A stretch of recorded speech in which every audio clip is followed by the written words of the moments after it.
Hi, I'm Nicholas Clark. At my wife's family dinner, her parents called me a worthless dreamer, laughed at my stained work shirt, mocked my little cooking hobby, and told their daughter she married down. They didn't know the five-star restaurant they were sitting in was mine.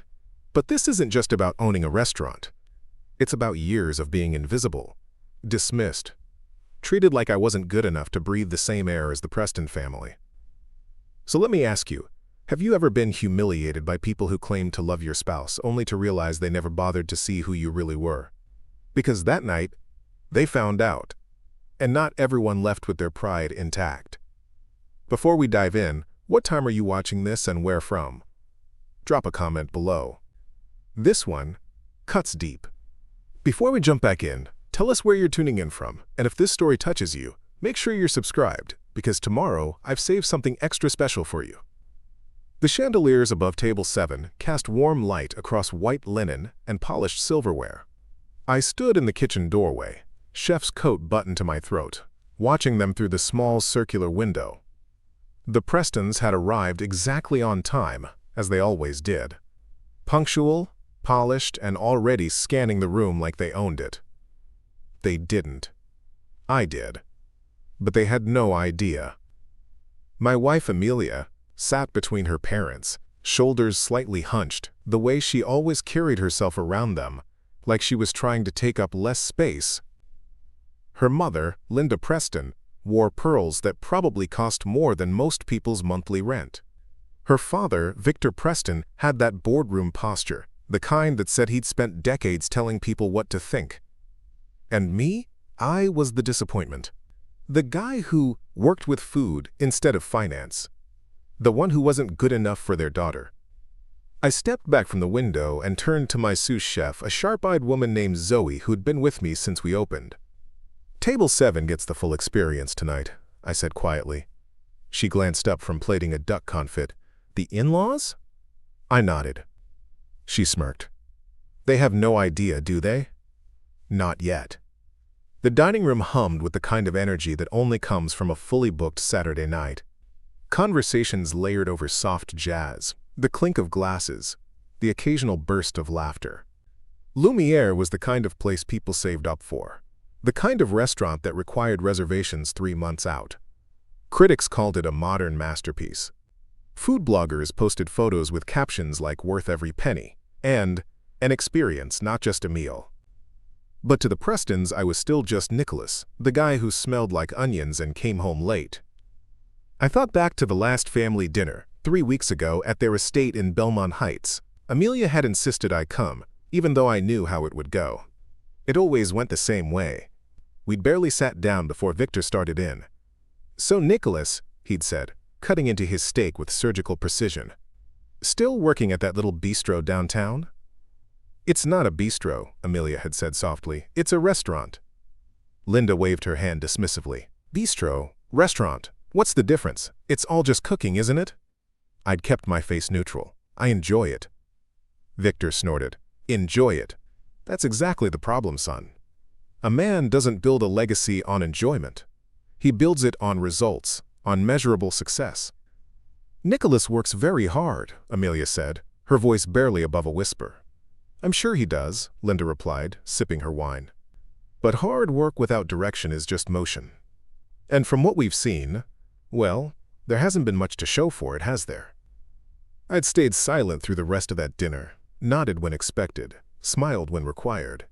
And when we left, Amelia had apologized in the car, her voice thick with guilt she shouldn't have had to carry.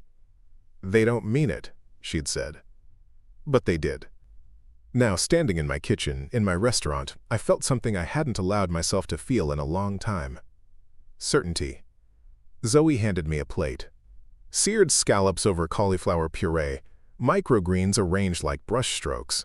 I inspected it, adjusted one element, and nodded. "Perfect. Let's make sure everything that goes to table 7 is flawless." "Always is," she said. I pushed through the swinging door into the dining room, moving between tables with the practiced ease of someone who'd done this 1,000 times. I greeted regulars, checked in with a couple celebrating an anniversary, made sure a business dinner in the corner had everything they needed. And all the while, I kept table 7 in my peripheral vision. Linda was gesturing with her wine glass mid-story. Victor was leaning back, arms crossed, looking like he was enduring rather than enjoying. And Amelia was nodding along, playing the part of the dutiful daughter. I made my way toward the bar, where our head waiter James was organizing drink orders. "Table 7, I said quietly. "Who's serving them?" "Hannah. She's one of our best." "Good. Make sure she doesn't mention my name, not yet." James raised an eyebrow but didn't ask questions. He'd worked with me long enough to trust the process. I returned to the kitchen and threw myself into the rhythm of service. Calling out orders, checking temperatures, tasting sauces, adjusting seasoning. This was where I belonged. Not in boardrooms or country clubs. Here, in the heat and the hustle, where skill mattered more than pedigree. 30 minutes later, Hannah came back with an empty tray and a strange expression. "They loved the appetizers," she said, "but the father asked who the chef was." My pulse quickened. "What did you tell him?" "That the chef prefers to let the food speak for itself." I smiled. "Perfect." The main courses went out next. Braised short rib for Victor. Pan-roasted halibut for Linda. Amelia had ordered the wild mushroom risotto, her favorite, though she probably didn't realize it was the same dish I used to make for her when we were dating, back when her parents didn't know I existed. I watched through the window as they tasted their food, saw Victor's expression shift from skeptical to surprised, saw Linda dab her mouth with her napkin and say something to Amelia, who smiled. For a moment, just a moment, I let myself imagine this going differently. Imagine them recognizing the quality, asking about the chef, being told it was me, and actually being proud. But I knew better. People like the Prestons didn't change their minds based on evidence, they changed them based on status, and in their eyes, I'd never have enough of it. Hannah returned again, this time with a request. "Table 7 wants to speak with the chef. They're insisting." This was it. I untied my apron, smoothed down my chef's coat, and took a breath. "Tell them the chef will be out shortly." Zoe caught my eye from across the kitchen. She gave me a small nod. I pushed through the door and walked into the dining room, head high, shoulders back. And for the first time in years, I wasn't walking toward the Prestons as someone asking for approval. I was walking toward them as the man who owned the ground they stood on. I moved through the dining room with deliberate slowness, stopping at 2 tables along the way. A regular couple who came every month for their anniversary, and a food critic I recognized from the Times. Small talk, brief smiles, the kind of presence that reminded everyone this was my domain. Table 7 came into sharper focus with each step. Victor sat with his back straight, fingers drumming lightly on the edge of the table. Linda had her phone out, probably texting someone about the meal. And Amelia, she was staring down at her risotto, pushing a mushroom around the plate like she was trying to solve a puzzle. I stopped just short of their table and cleared my throat. "Good evening. I'm told you wanted to speak with the chef?" Victor looked up first. His eyes scanned me from head to toe, the same way you'd appraise a used car. Recognition flickered, then hardened into something colder. "Nicholas," he said flatly. Linda's head snapped up. Her expression shifted through 3 stages in 2 seconds. Confusion, realization, then poorly concealed disdain. "What are you doing here?" she asked, as if I'd just wandered in off the street. "I work here," I said simply. Amelia's fork clattered against her plate. She looked at me, then at her parents, her face flushing. "You didn't tell us you worked at Lumiere," Victor said, though it sounded more like an accusation than a question. "You didn't ask." Linda leaned forward slightly, lowering her voice in that way people do when they're about to say something cruel but want to seem polite.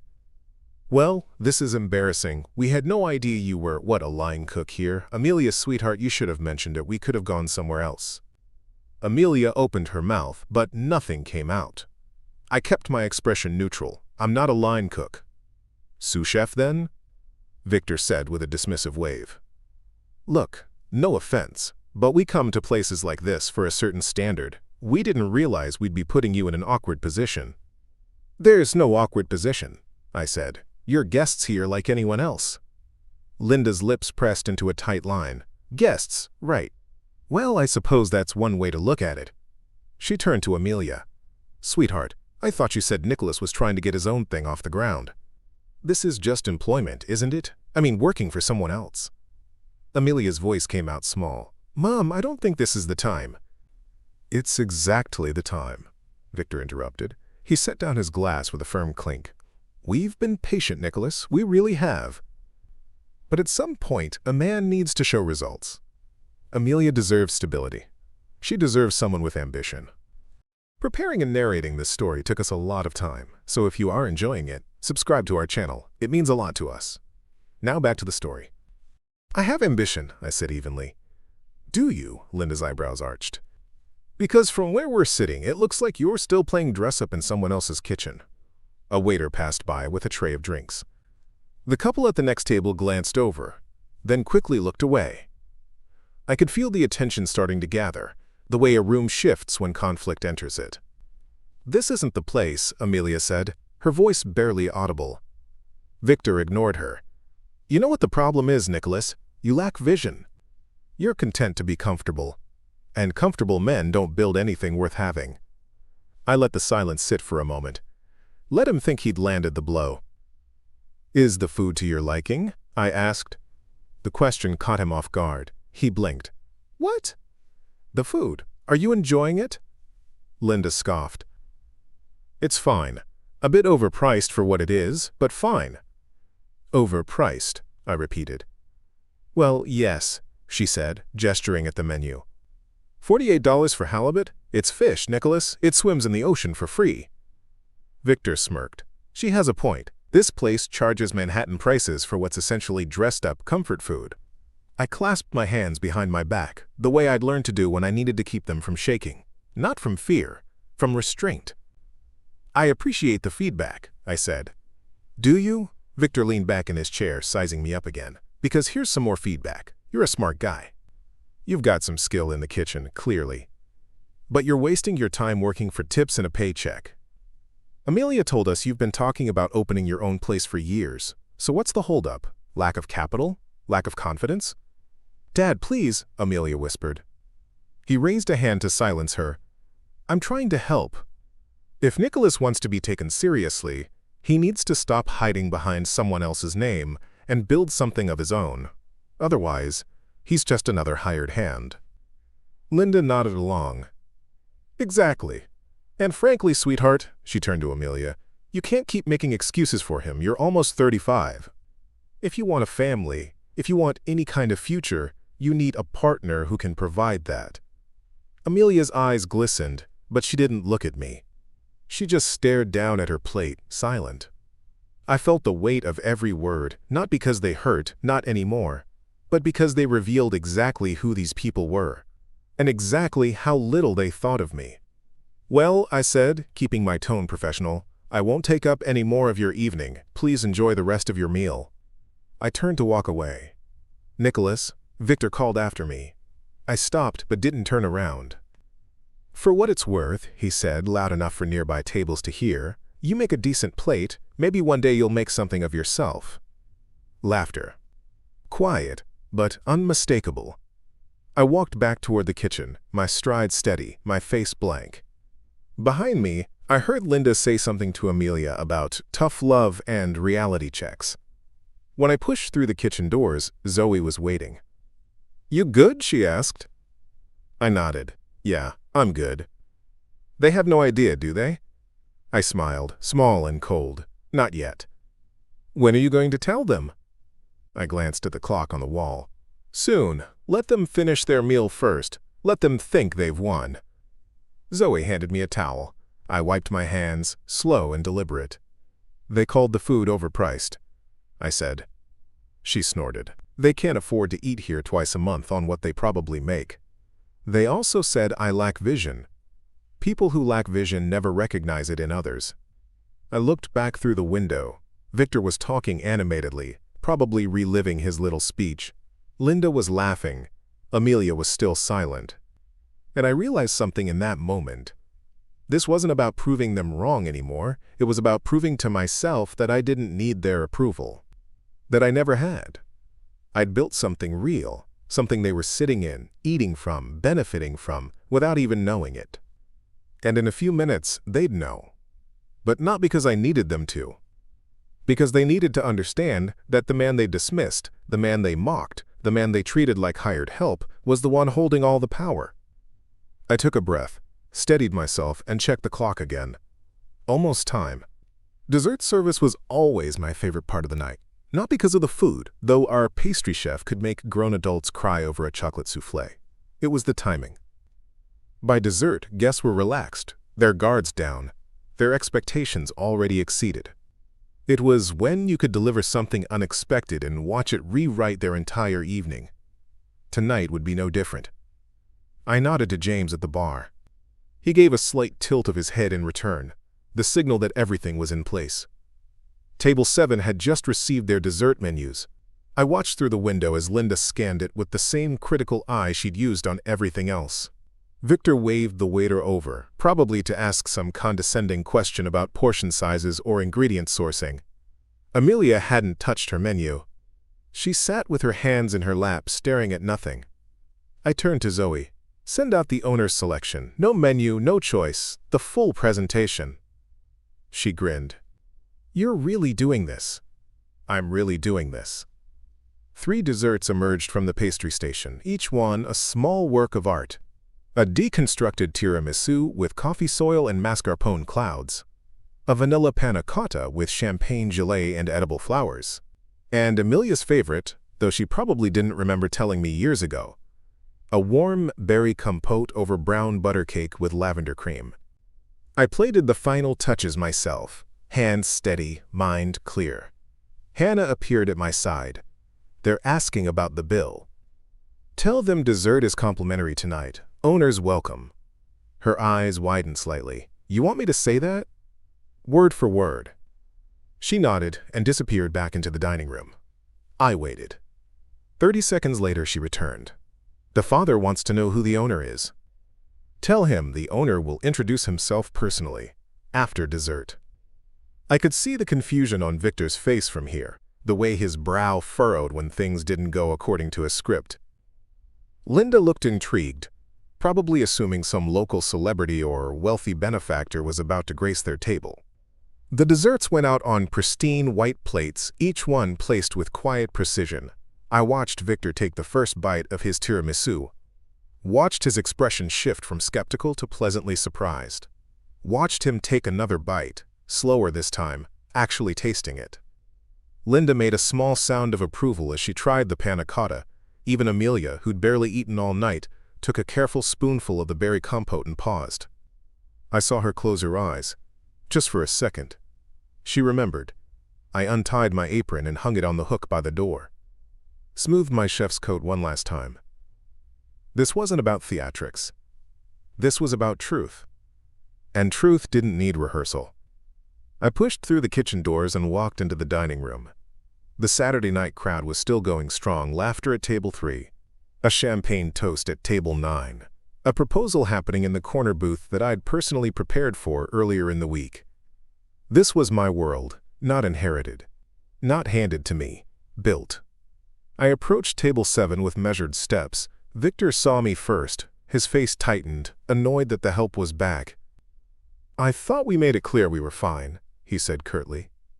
"I know," I said. "I'm not here as your server." Linda looked up from her dessert, irritated. "Then why are you here?" I pulled out the empty chair at their table and sat down. The move was deliberate, uninvited, a breach of every social rule they lived by. Victor's face reddened. "Excuse me, what do you think you're doing?" "Having a conversation," I said calmly. "We didn't invite you to sit." "I know, but this is my table, so I don't need an invitation." The words hung in the air for a beat. Linda's fork paused halfway to her mouth. Victor's eyes narrowed. "Your table," he repeated slowly. I gestured around the room. "My restaurant, actually. All of it." Silence. Not just at table 7. The tables nearby had gone quiet too, sensing something unfolding. Linda's mouth opened, then closed. She looked at Amelia. "Is this some kind of joke?" Amelia stared at me, her eyes wide, unreadable. Victor recovered first, the way powerful men always do when challenged. He leaned forward, voice low and sharp. "If this is your idea of humor, Nicholas, it's in poor taste." I reached into my jacket pocket and pulled out a business card. set it on the table between us. Embossed letters on heavy cardstock, Nicholas Clark, owner and executive chef Lumiere. Linda picked it up, studied it like it might be a forgery. "This is impossible," she said. "Why?" "Because you." She stopped herself, but the sentence was already written on her face. "Because you're not capable. Because you're not successful. Because you're not good enough." Victor's jaw tightened. "When did this happen?" 4 years ago. We opened quietly. Built the reputation slowly. Let the food speak for itself. 4 years, he repeated, his voice dangerously even. "And you never thought to mention this? You never asked." "That's not an answer." I leaned back in the chair, relaxed in control. "You're right. Here's the real answer. I didn't tell you because I didn't need you to know. I built this place without your approval, without your investment, without your advice, and it's done just fine." Linda's face had gone pale. "Amelia, did you know about this?" Amelia's voice came out as barely a whisper. "Yes." The word landed like a slap. Victor turned to his daughter, betrayal written across his features. "You knew, and you didn't tell us?" "You never would have believed it," Amelia said quietly. "You never believed in him." "That's not fair," Linda started. "It's completely fair," Amelia interrupted, her voice growing stronger. "You've done nothing but criticize him since the day I brought him home. You've made him feel small, worthless, like he wasn't good enough to exist in the same room as us." "We were trying to protect you," Victor said. "From what? From someone who works hard? From someone who built something real?" The nearby tables weren't even pretending not to listen anymore. A waiter hovered nearby, unsure whether to intervene. I stood up slowly. "Your meal tonight, including wine, came to $643. Dessert and coffee brought it to just over $700. Victor's face flushed darker. "We can pay our own bill." "I know you can, but you won't. It's on the house. Consider it a gift." "We don't need your charity," Linda hissed. "It's not charity," I said. "It's a reminder. You spent the last 2 hours sitting in a restaurant you called overpriced, eating food you called dressed-up comfort food, being served by staff you didn't bother to respect, and the whole time you were guests in my house." I turned to leave, then paused. "One more thing. That comment earlier about me lacking vision? You were sitting in my vision. You just couldn't see it." I walked away from table 7 for the last time that night. Didn't look back, didn't need to. Behind me I heard the scrape of a chair, Amelia's voice, quiet but firm. "I'm going with him." "Amelia, sit down," Victor commanded. "No." That single word carried more weight than anything else spoken that night. I didn't stop walking, but I slowed down just enough for her to catch up. She fell into step beside me, and together we walked through the dining room I'd built, past the bar I'd designed, toward the kitchen that had become my sanctuary. When the door swung shut behind us, the noise of the restaurant faded. Zoe looked up from the expo line, saw Amelia, and gave a knowing nod. "They take it well?" she asked. "About as well as you'd expect," I said. Amelia stood beside me, silent, her hand finding mine. For the first time all night I let myself smile, not in victory, in relief. Because the weight I'd been carrying, the need to prove myself to people who would never see me, finally lifted. I didn't need their approval anymore. I had mine. The kitchen felt different with Amelia standing in it, quieter somehow, even though the usual chaos of cleanup and final orders swirled around us. She leaned against the stainless steel counter, arms wrapped around herself, watching me work through the last tickets of the night. I didn't push her to talk. Some silences need space to breathe before they turn into words. Zoe finished plating a final dessert and nodded toward the office. "I'll close tonight. You two should talk." I glanced at Amelia. She nodded. We walked through the kitchen, past the dish station, where one of our newer hires was scrubbing down the line, and into the small office tucked behind the dry storage room.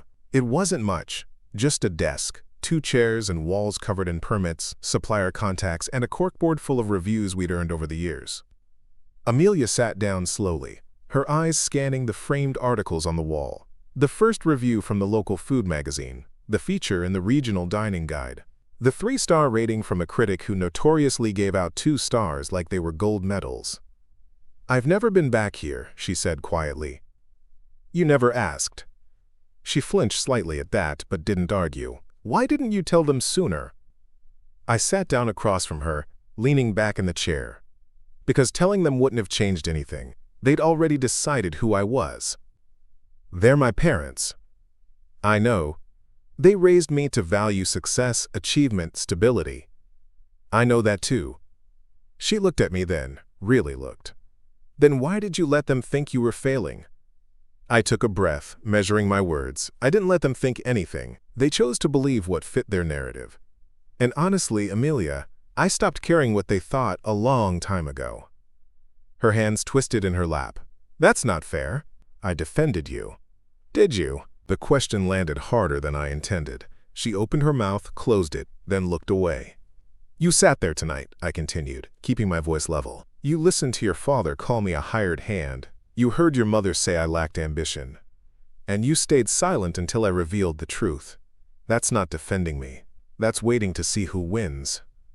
Tears welled in her eyes, but she didn't let them fall. I didn't know what to say.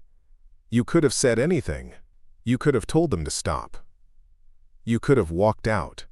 You could have reminded them that the man they were mocking was your husband. They're impossible, she whispered. You don't know what it's like growing up with them. Every achievement measured, every choice scrutinized. Nothing was ever good enough. So you thought I wouldn't be good enough either? No, the word came out sharp. I never thought that. Then why hide what I was building? Why let them think I was just scraping by? She stood up abruptly, pacing the small office. Because I was terrified. Terrified that if I told them and it didn't work out, they'd never let me forget it. Terrified that they'd find some way to tear it down, to make you doubt yourself the way they made me doubt everything. I watched her move, saw the tension in her shoulders, the weight she'd been carrying. When did this start? I asked quietly. The restaurant? She stopped pacing. You know when it started. Tell me anyway. Amelia turned to face me, arms still wrapped tight around herself. 5 years ago, you came home one night, sat me down at our kitchen table, and told me you had an idea. A real one, not just another dream, but something concrete. I remembered that night. We'd been living in a cramped apartment above a laundromat in the Parkside district. The place smelled perpetually of detergent and dryer sheets. Our furniture was mismatched, our savings account was nearly empty, and I'd just finished a double shift at Marchand's, the French brasserie where I'd worked my way up from prep cook to sous chef over 6 years. I told you I wanted to open my own place, I said. You told me you needed to open your own place, she corrected. You said if you stayed at Marchand's, you'd spend the rest of your life making someone else's vision come true. You said you had recipes, concepts, a whole identity mapped out. You just needed time and money. And you believed me. I did. She sat back down, her hands finally still. But my parents didn't. When I mentioned it to them, casually, just testing the waters, my father laughed. He actually laughed and said, "Every line cook thinks they're going to be the next celebrity chef. Tell Nicholas to focus on keeping the job he has." I'd never known she'd told them. She'd never mentioned that conversation. What did you say? I asked. Nothing. I changed the subject and never brought it up again. The silence stretched between us. 2 months later, she continued, you asked me if I'd be willing to invest our savings, everything we had, $23,000. You said yes without hesitation. Because I trusted you. Because I saw how hard you worked, how much you cared.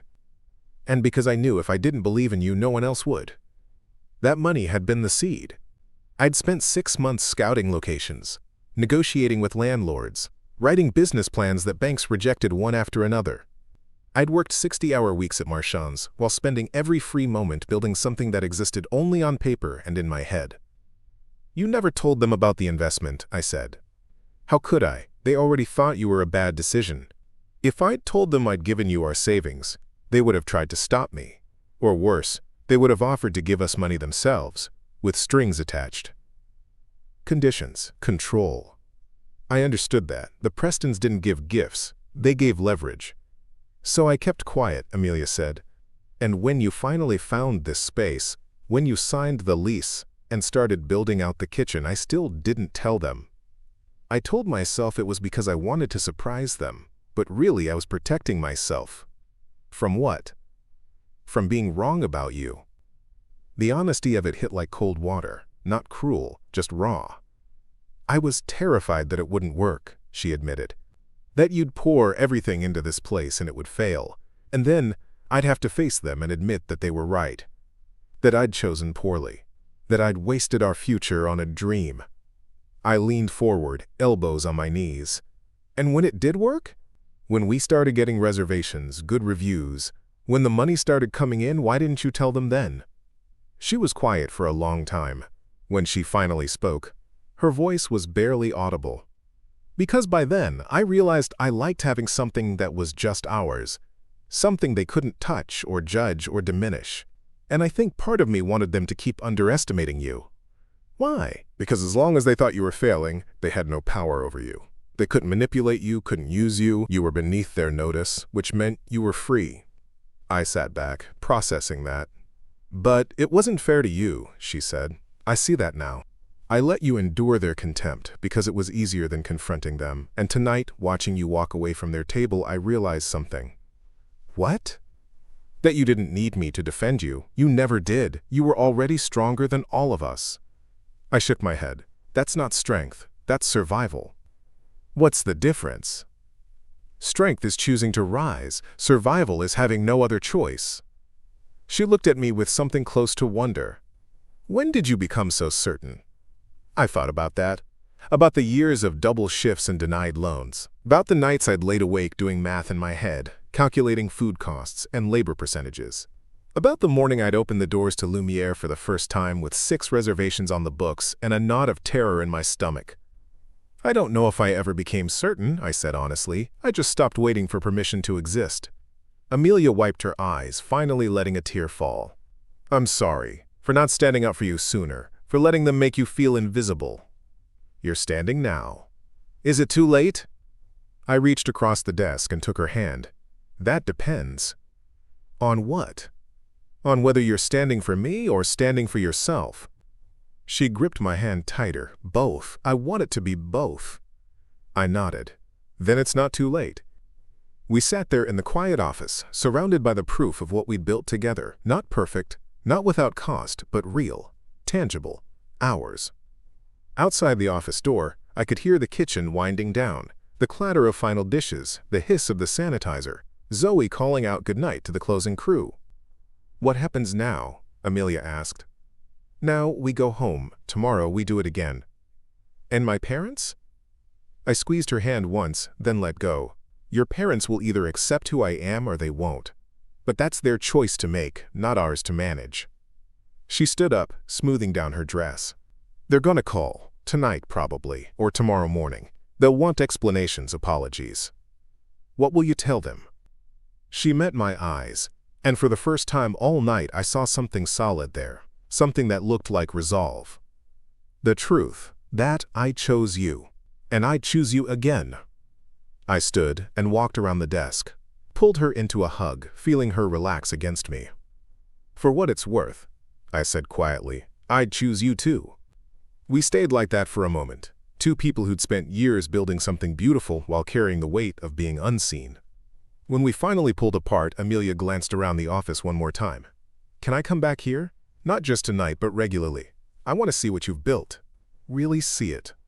You're always welcome. She smiled, small but genuine. Even in the kitchen? Especially in the kitchen. We walked out together, turning off lights as we went. The restaurant was empty now, tables reset for tomorrow, floors gleaming, the scent of cleaning solution mixing with the lingering aroma of the night's service. I locked the front door behind us and stood on the sidewalk, looking up at the sign. Lumiere, light. It had seemed like a pretentious name when I first chose it, but my mentor at Marchand's had told me something I'd never forgotten. A restaurant is not just about feeding people. It's about creating a moment of brightness in their day. Tonight, I'd created brightness for dozens of guests. And maybe, finally, for myself. The call came at 6:45 the next morning. I was already up, going through supplier invoices at the kitchen table with a cup of coffee going cold beside me. Amelia was still asleep upstairs, exhausted from the emotional weight of the previous night. I didn't recognize the number, but something made me answer. "Is this Nicholas Clark?" The voice was male, professional, cautious. "Speaking. My name is Robert Chen. I'm an attorney with Whitmore & Associates. I represent the Preston Family Trust." I set down my pen slowly. "I see. I'm calling because there's been some confusion regarding a property matter, and your name has come up in our records. Do you have a few minutes to discuss this?" Warning bells went off immediately. The Prestons didn't do anything casually, and they certainly didn't have their lawyers call people at dawn unless something was very wrong. "What kind of property matter?" I asked. "The commercial property located at 1847 Ashland Boulevard. Our records indicate you're listed as the primary leaseholder and operator." "That's correct. That's my restaurant." There was a pause, the kind that lawyers use when they're choosing their next words carefully. "Mr. Clark, are you aware that the building at 1847 Ashland Boulevard is owned by Preston Holdings, LLC? The coffee cup stopped halfway to my lips. "What?" "The property was purchased by Preston Holdings in 2019. Prior to that, it was owned by Hartman Development Group." "When did you sign your lease?" My mind raced backward. "August 2020. I negotiated directly with a property management company, Crestview Properties." "Crestview Properties is a subsidiary of Preston Holdings," Chen said carefully. "They manage several commercial assets on behalf of the trust." I stood up abruptly, the chair scraping against the floor. "Are you telling me that Victor Preston owns the building my restaurant is in?" "The trust owns it, yes. Mr. Preston is the primary trustee." My heart was pounding now. "And you're calling me because?" Another pause. "Because, as of this morning, the trust has initiated proceedings to review all existing lease agreements for properties under their management. Your lease is among those being reviewed." "Reviewed for what purpose?" "I'm not at liberty to discuss the specifics, but I wanted to give you advance notice that you may receive formal documentation within the next 72 hours. I'd recommend you consult with your own legal counsel." The line went dead. I stood in my kitchen, phone still pressed to my ear, trying to process what I'd just heard. The building I'd poured my life into, the space I'd transformed from a gutted warehouse into one of the city's most respected restaurants, was owned by the man who'd spent 4 years mocking my ambitions. The man who, just last night, had called me a hired hand. I pulled up my lease agreement on my laptop, something I hadn't looked at in years. It was standard, or so I'd thought. 5-year term with an option to renew. Reasonable rent with annual increases tied to inflation. No unusual clauses that I could see. But I'd never thought to check who actually owned the building. The property management company had handled everything. They'd been professional, responsive, never gave me any reason to dig deeper. I scrolled to the signature page. There it was, buried in the fine print at the bottom. Property owned and managed on behalf of Preston Holdings, LLC. How had I missed this? I heard footsteps on the stairs. Amelia appeared in the doorway, still in her pajamas, hair pulled back. "You're up early," she said, then saw my face. "What's wrong?" I turned the laptop toward her. "Did you know about this?" She walked over, squinting at the screen. It took her a moment to focus, then her expression changed. "Oh, God. You did know?" "No. I mean, I knew my father owned properties downtown, but I didn't know." She trailed off, looking at me. "You think I knew?" "Did you?" "Nicholas, I swear I didn't. I never made the connection. When you told me you'd found a space on Ashland, I was just happy you'd found something you could afford." I wanted to believe her, but the timing was too convenient. "Your father's lawyer just called. They're reviewing my lease, as of this morning." Her face went pale. "That's not a coincidence." "No, it's not." She sank into the chair I'd vacated. "He's retaliating, because of last night." I paced the kitchen, trying to think clearly through the anger building in my chest. Can he break the lease? I don't know, maybe. If there's a clause, or if he claims some kind of violation. I've never missed a payment, I've maintained the property, made improvements, I've done everything right. It won't matter if he wants you out. I stopped pacing. Why would he want me out? This doesn't make sense. Even from a business perspective, I'm a good tenant. The restaurant is successful. I pay on time. Amelia looked up at me, and I saw something in her eyes that made my stomach drop. "Unless it's not about the money," she said quietly.